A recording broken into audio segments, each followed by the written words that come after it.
शुरू अल्लाह का नाम लेकर जो बड़ा मेहरबान नहायत रहम वाला है। प्यारे बच्चों, अस्सलाम वालेकुम। Forward public school e learning जमात शेशम में खुश आमदीद। मेरा नाम नादिया मसरूर है। हमारा आज का मजमून है उर्दू ए सबक 5 मेहनत की अजमत, सफ़ा 51 से 53, हिस्सा अव्वल। प्यारे बच्चों, इसमें हम पढ़ाई और वजाहत करेंगे। जी तो प्यारे बच्चों, अब चलते हैं सफ़ा नंबर 51 की तरफ। सबसे पहले आप अपने हाथ में पेंसिल ले लें ताकि किताब में दिए गए मुश्किल अल्फाज को लिखा जा सके। आज हमारा सबक है मेहनत की अजमत।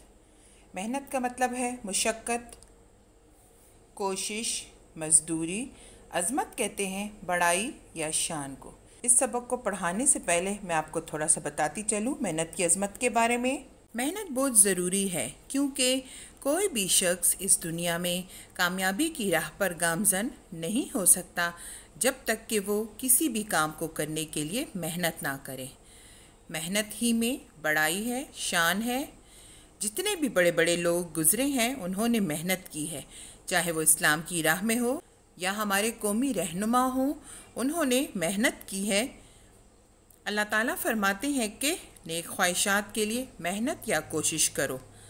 अल्लाह ने अंबिया कराम अलैहिस्सलाम को भेजा, उनके पास मौजज़ात थे, मगर फिर भी अंबिया अलैहिस्सलाम ने मेहनत की और रिज़्क़ हलाल कमाया। जैसा कि बच्चों आपको पता होगा कि हमारे अंबिया कराम अलैहिस्सलाम मुख्तलिफ़ शोबों से मंसूब थे। मंसूब कहते हैं वाबस्ता होना।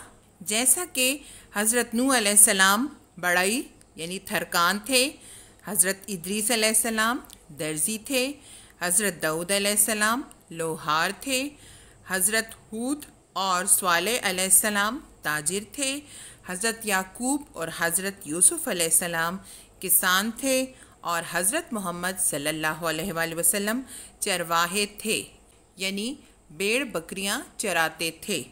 प्यारे बच्चों, अल्लाह ताला चाहता तो इनको रिस्क दे सकता था बग़ैर किसी मेहनत के, मगर अल्लाह ताला ने अंबिया कराम अलैहिस्सलाम के ज़रिए हमें सिखाया कि मेहनत करो और अपने हाथों से रिस्क हलाल कमाओ। अल्लाह ताला फरमाते हैं कि मेहनत करो, इसका सिला मैं ख़ुद दूंगा। प्यारे बच्चों, अब चलते हैं अपने सबक की तरफ। सबसे पहला पैराग्राफ है, अल्लाह ताला ने कुरान पाक में इरशाद फरमाया है कि इंसान को वही कुछ मिलता है जिसके लिए वो मेहनत करता है। इस्लाम ने मेहनत का बड़ा दर्जा मुकर्रर कायम किया है। जो लोग मेहनत करके रिज़्क़ हलाल पाक या हलाल रोज़ी कमाते हैं उन्हें अल्लाह का दोस्त करार दिया गया है। हमारे रसूल मकबूल हज़रत मोहम्मद सल्लल्लाहु अलैहि वसल्लम ने मेहनत करने वालों को पसंद फरमाया है। एक मर्तबा एक शख्स सख्त तंगदस्ती गुर्बत अफलास की हालत में हज़रत मोहम्मद सल्लल्लाहु अलैहि वसल्लम की खिदमत में हाजिर हुआ और अपनी हाजत ज़रूरत बयान की। रसूल पाक सल्लल्लाहु अलैहि वसल्लम ने फरमाया कि तुम्हारे पास क्या कुछ है? उसने अर्ज़ किया, एक दरी कहते हैं कालीन का टुकड़ा, और एक लकड़ी का प्याला। आप सल्लल्लाहु अलैहि वसल्लम ने फरमाया, वो ले आओ। वो शख्स घर गया और दरी और प्याला ले आया।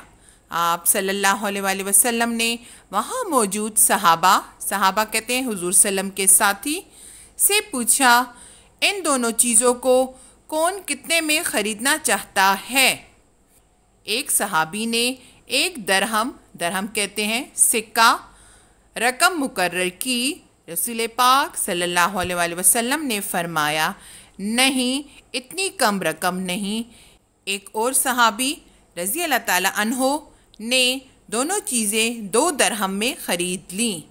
आप सल्लल्लाहु अलैहि वसल्लम ने उस शख्स से फरमाया, इस रकम में से आधी का आटा ख़रीद कर घर दे आओ और बाकी रकम में से एक कुल्हाड़ी और रस्सी ख़रीद कर ले आओ। प्यारे बच्चों, जैसा कि सफ़ा नंबर 51 पे हमें बताया जा रहा है मेहनत के बारे में कि अल्लाह ताला ने कुरान में भी इरशाद फरमाया है कि इंसान को वही मिलता है जिसके लिए वो मेहनत करता है। इस्लाम में भी मेहनत का बहुत बड़ा दर्जा मुकर्रर किया गया है। मेहनत करने वालों को अल्लाह का दोस्त करार दिया है और नबी पाक सल्लल्लाहु अलैहि वसल्लम भी मेहनत करने वालों को पसंद फरमाते हैं। आगे सेकंड पैराग्राफ में एक वाक़या बताया है कि एक मर्तबा एक शख्स बहुत गुर्बत की हालत में नबी पाक के पास आता है और अपनी हाजत बयान करता है। नबी पाक उनसे पूछते हैं कि तुम्हारे पास क्या कुछ है? तो वो कहता है मेरे पास एक दरी है और एक प्याला है। आप सल्लम फरमाते हैं जाओ घर जाओ और वो लेकर आओ। वो शख्स घर जाता है और प्याला और दरी ले आता है। आप सल्लम वहाँ मौजूद लोगों से पूछते हैं कि कौन इसको ख़रीदना चाहता है। एक सहाबी कहता है कि मैं इसको 1 दरहम में लेता हूँ, लेकिन नबी पाक कहते हैं कि नहीं, ये बहुत कम रकम है। दूसरा सहाबी इन दोनों चीज़ों को 2 दरहम में ख़रीद लेता है। आप सल्लल्लाहु अलैहि वसल्लम उस शख्स से कहते हैं कि जाओ आधी का आटा लेकर घर में दे आओ और बाकी जो रकम आधी बची है उससे एक कुल्हाड़ी और रस्सी ख़रीद कर ले आओ। जी तो प्यारे बच्चों, अब चलते हैं अगले सफ़े की तरफ। वो शख्स गया और रसूल पाक सल्लल्लाहु अलैहि वसल्लम के इरशाद कहते हैं हुक्म के मुताबिक कुल्हाड़ी और रस्सी ख़रीद कर आप सल्लम की खिदमत में हाजिर हो गया। आप सल्लम ने अपने दस्त मुबारक, दस्त कहते हैं हाथ को, मुबारक नेक से कुल्हाड़ी में दस्ता लगाया और फरमाया। प्यारे बच्चों, दस्ता कहते हैं हैंडल को जिससे कुल्हाड़ी को पकड़ा जाता है। ये कुल्हाड़ी और रस्सी लेकर जंगल में जाओ, लकड़ियाँ काट कर रस्सी में बांध कर बाज़ार ले जाओ और फ़रोख्त कहते हैं बेच कर अपनी ज़रूरत हाजत पूरी करो। अब चलते हैं नेक्स्ट पैराग्राफ की तरफ। वो शख्स नबी करीम सल्लल्लाहु अलैहि वसल्लम के इरशाद पर अमल करता रहा।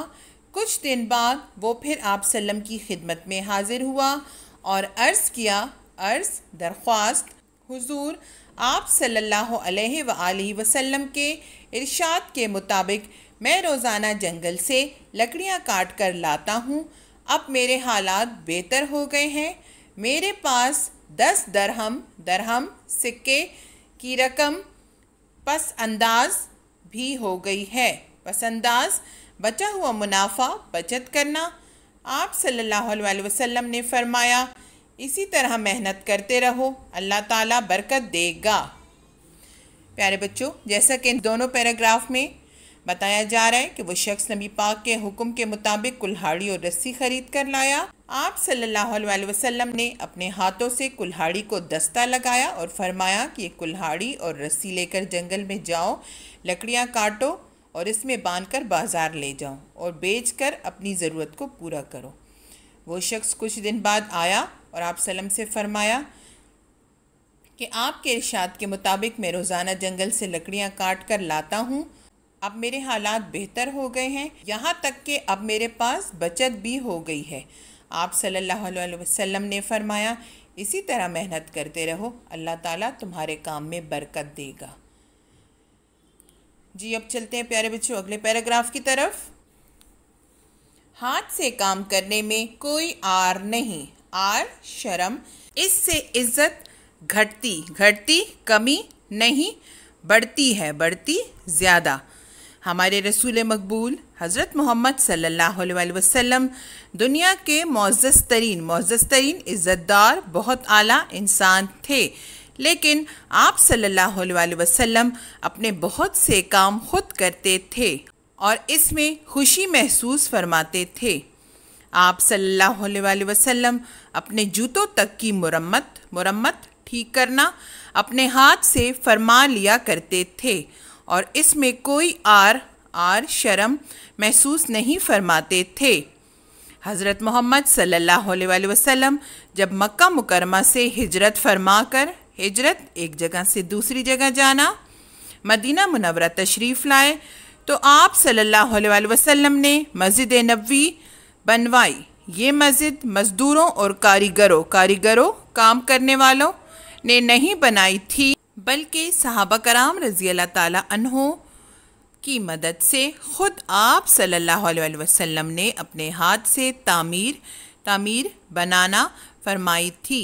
सहाबा कराम ने आप सल्लल्लाहु अलैहि वसल्लम से अर्ज़ किया कि ये काम करने के लिए हम मौजूद हैं। आप सल्लल्लाहु अलैहि वसल्लम आराम फरमाएं, लेकिन आप सल्लल्लाहु अलैहि वसल्लम ने ये दरख्वास्त कबूल नहीं फरमाई और मस्जिद की तामीर में ख़ुद भी हिस्सा लिया। प्यारे बच्चों, जैसा कि इन 2 पैराग्राफ में बताया गया है कि हाथ से काम करने में कोई शर्म नहीं, इससे हमारी इज़्ज़त में कमी नहीं आती बल्कि बढ़ जाती है।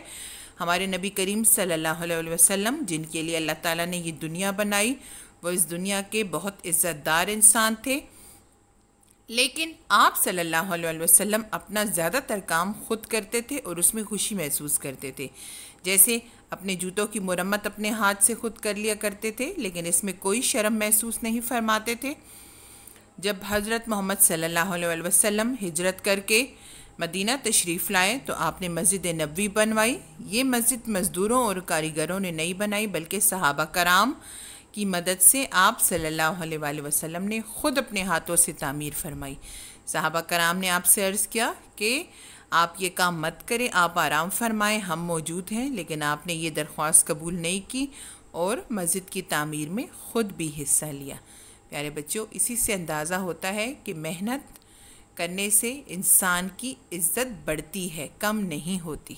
जी, तो चलते हैं अब अगले पैराग्राफ की तरफ। दुनिया में जितने बड़े और नामवर मशहूर लोग पैदा हुए, वो मेहनत ही की बदौलत वजह से नामवर हुए। बड़ा आदमी बनने का ज़रिया सिर्फ़ और सिर्फ मेहनत है। बानी पाकिस्तान कायद आज़म मोहम्मद अली जिन्ना रहमतुल्लाह अलैह तालिब इल्मी के ज़माने से लेकर अपनी वफ़ात तक मुसलसल लगातार मुतवातर बार बार मेहनत करते रहे। वो अनथक थका देने वाली करने वाले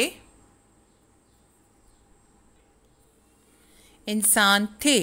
उन्होंने अपने लड़कपन बचपन से ही मेहनत इख्तियार की। जब आप तालिब इल्म थे तो रात देर तक पढ़ने लिखने में मसरूफ़ रहते थे। आपकी बड़ी बहन आपको ज़्यादा मेहनत करने और देर तक जागते रहने से मना करती। बड़ी बहन कौन थी उनकी? फ़ातिमा जिन्ना। आप जवाब देते, मेहनत नहीं करूँगा तो बड़ा आदमी कैसे बनूँगा। आपने कौम को भी यही पैगाम दिया। अब ये आप पर है कि काम करें, काम, कामयाबी हमारा मुकद्दर किस्मत है। जी, तो प्यारे बच्चों, अब चलते हैं आखिरी पैराग्राफ की तरफ। दुनिया में सहूलतें आसाइशें भी आसानियाँ और रौनके कहते हैं चहल पहल, इन्हीं लोगों के दम कदम से है। दम कदम वजूद, जिन्होंने दिन रात मेहनत की, इजादात नई चीज़ें बनाना और खुदा की मखलूक लोग को फ़ायदा पहुँचाया। ये इंसानियत के मोहसिन एहसान करने वाले अगर मेहनत से जी चुराते तो हमारी ज़िंदगी में इतना आराम और सहूलत ना होती। कुदरत ने इन लोगों की मेहनत के सिले बदले में इन्हें अज़मत बड़ाई शान बख्शी और वो जिंदा जावेद हमेशा के लिए ज़िंदा रहने वाला यादगार बन जाना हो गए। आखिरी 2 पैराग्राफ में बताया है कि कायद आज़म जो थे वो बचपन ही से बहुत मेहनत करते थे और रात देर तक पढ़ने लिखने में मसरूफ़ रहते थे।